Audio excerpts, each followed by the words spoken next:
this is kind of an open question. Is PlayStation VR2, in terms of game sales, starting to basically catch up to the Quest? Last November, PlayStation VR News on X said, quote, after being available for just a few weeks, the PlayStation VR2 version of tower defense game Encircled has already made 90% of Quest lifetime sales, hashtag PSVR2.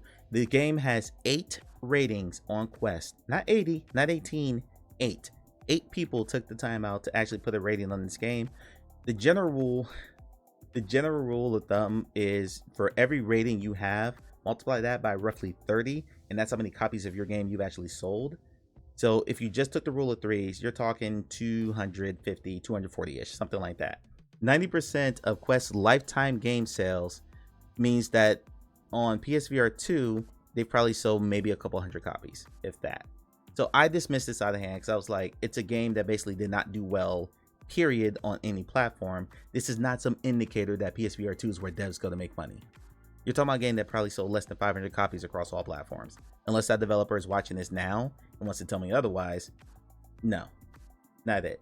And I dismissed it, right? And then the end of the year came, just going off the ratings numbers. And I know ratings are not indicative of total sales, but it's all we really have to go off of because these companies aren't releasing their numbers. Skydance's Behemoth, we have streamed it on this channel. On Quest has 901 ratings. On PSVR2, it has 1,067.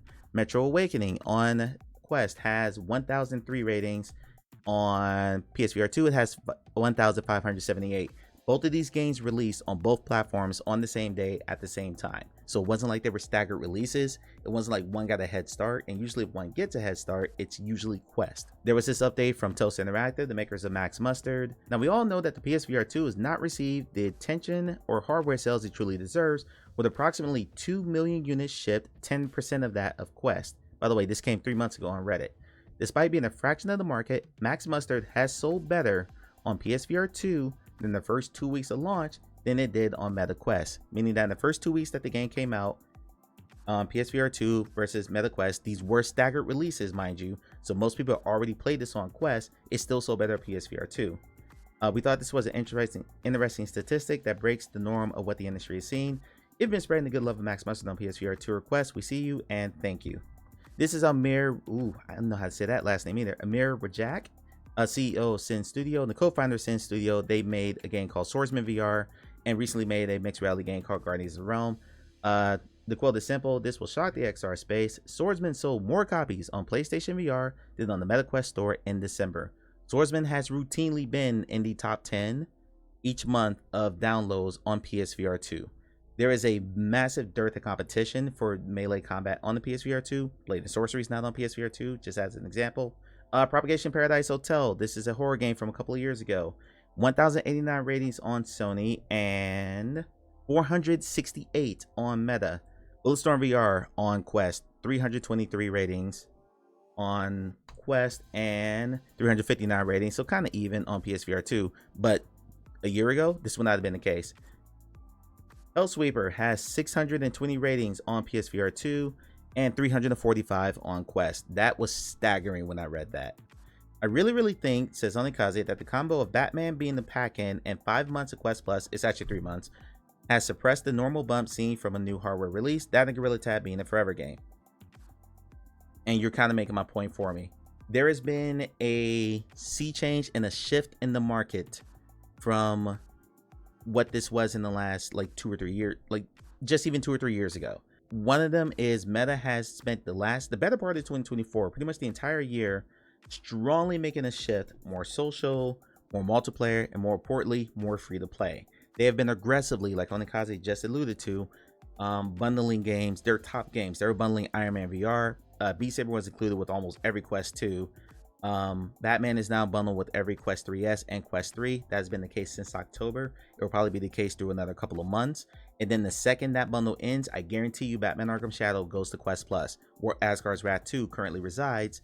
Asgard's Wrath 2 was only supposed to be in Quest Plus for a month. It's been there since November, if I'm not mistaken. If you are getting so many games for free, and this is going to be another video at some point, right now, if you get the Quest Plus subscription for free, if you get a new Quest 3 or 3S, that means you are getting over 20 games for free right now between the catalog and the 2 monthly rotations. And 2 of those are now the top 2 games that Meta's released. Is their last 2 first-party titles. If you're getting 2 first-party titles for free and then almost 24 additional games for free on top of that, where's your incentive to buy new games on this platform? So that's one thing. The Meta Quest Lifestyle App Accelerator, this launched last June, and it's a program that carries well into 2025, where basically they're funding multiple different developers to make lifestyle apps. So we're talking like mindfulness apps, exercise apps, productivity apps, things like that. So they're shifting some of their funding and a lot of their attention away from gaming and into social VR, multiplayer, advertising a lot of free-to-play stuff, and now get into more lifestyle. They're basically trying to expand beyond gaming. This has been a push for them for a while, and frankly, anyone who has been reading the tea leaves knew that this was coming. Now it's starting to happen though. So it's not so much that PlayStation VR2 is going through the roof, because if you look back at those numbers that I went over, those numbers are not hits. None of those games are like massive hits for any of those studios. When you look at some of the games that used to come out 4 or 5 years ago and would get that number of ratings and that much attention in like a month, we're talking months plural past when these games came out, and they're still not doing those kind of numbers. So it's a matter of PlayStation VR slowly on the come up while Meta is doing this. Two of the points as to why I think things are kind of leveling out between these two companies. PlayStation Store is still more curated. Ever since the App Lab merger happened with the Horizon Store, the App Store for Meta is a mess. I've talked about it multiple times. I've done multiple different videos about it. It is very, very hard. Discoverability is piss poor on the Horizon Store right now. Most developers will tell you that, and it's not even an open secret anymore. They're openly talking about it, about how bad it is. If you go on Next and look at any developer's post, at some point you're going to see one of them talk about how bad the store is. It's horrific right now. Meanwhile, Sony still curates all of their content, so it is easier to find the best apps on the Sony store, on the PlayStation Store, than it is on the Horizon Store right now, by a significant margin. And then the last point is PSVR2 kind of feels like where PCVR was in the late 2010s, where because PSVR2 is not backwards compatible with PSVR1, there is a dearth of content, because you didn't have the, I think, 500 games that were on PSVR1 available on PSVR2. Some developers did do upgrades. They charged for some of them were free, but not every game from the previous generation's console was on the new hardware. So in the first year of PSVR2, there were about 200 games that released. That's a really, really good output, but because a lot of those were ports from other different platforms and a lot of your players already played those, whenever anything new or big came to that platform, just like PCVR in like the late 2010s, where they were gobbling up any new thing that came out, because you were only getting like 2, maybe 3 decent releases a month, they're just gobbling up everything they can get their hands on. So there's a more voracious appetite, I think, in the PSVR2 crowd than there is in the Quest crowd, because a lot of them are just happily still playing Beat Saber or Gorilla Tag or whatever, or doing whatever social apps they're in. So that's a big part of it too. It's a combination of a hungrier market, even though it's smaller. They're smaller, but they're small, but they're mighty. And Meta just dropping the ball in terms of game marketing in multiple places. So you got Sony doing this and Meta doing this, and now we're just meeting right here. So it's an interesting thing to follow. And let's be clear, Meta, Sony, Google, Microsoft, none of these are gaming companies. Gaming is just a small slice of a larger picture that all of these companies are involved in. Sony had their hands in a lot of pies and has for decades. So is Microsoft. You know, Microsoft's main business is not the Xbox.